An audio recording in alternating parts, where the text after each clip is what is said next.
മമ്മൂട്ടിയുടെ കളം കാവൽ.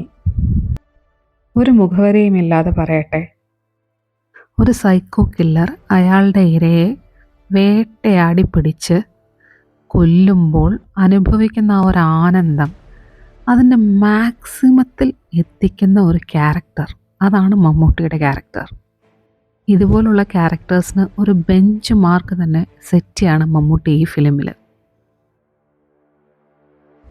ഈ പടം കാണാൻ പോകുന്ന ഏതൊരു വ്യക്തിക്കും അറിയാം മമ്മൂട്ടി ഇതിനകത്ത് പ്രതിനായകനാണ്, സൈക്കോ കില്ലറാണ്. അപ്പോൾ ആരാണ് കില്ലർ എന്നറിയാനുള്ള ഒരു ജിജ്ഞാസ നമുക്കില്ല. ഇയാൾ കൊലപാതകം നടത്തുന്ന ഒരു രീതിയുമൊക്കെ നമുക്ക് സങ്കല്പിക്കാവുന്നതേ ഉള്ളൂ.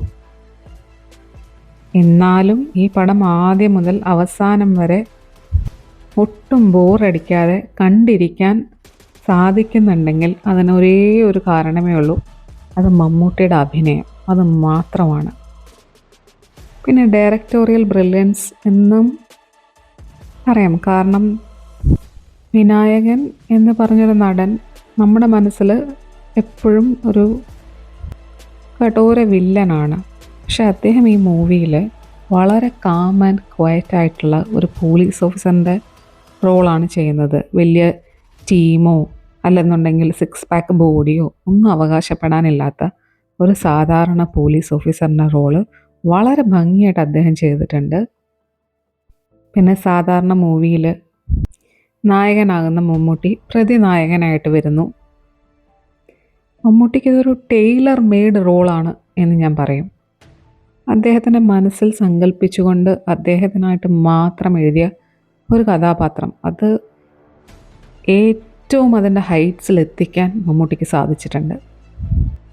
ഒരേ സമയം ഒരു കുടുംബനാഥനായിട്ടും കാമുകനായിട്ടും സൈക്കോ കില്ലറായിട്ടും പിന്നെ സിസ്റ്റത്തിനുള്ളിൽ നിൽക്കുന്ന ഒരാൾ ക്രൈം ചെയ്യാൻ പുറപ്പെട്ട് കഴിഞ്ഞാൽ അത് എത്രത്തോളം ഭയാനകമായിരിക്കുമെന്ന് വളരെ നന്നായിട്ട് പോർട്രേ ചെയ്ത് കാണിച്ചിട്ടുണ്ട്.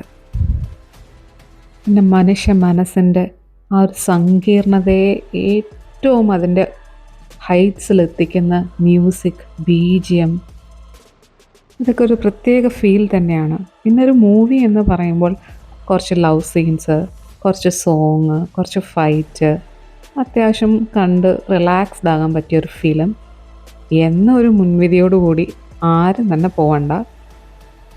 ഒരു ക്രൈം ത്രില്ലർ ചാപ്റ്റർ വൈസായിട്ട് റീഡ് ചെയ്യാൻ പോകുന്ന ഒരു മനസ്സുമായിട്ട് പോയാൽ ഈ മൂവി നിങ്ങൾക്ക് ഒരുപാടധികം ഇഷ്ടപ്പെടും.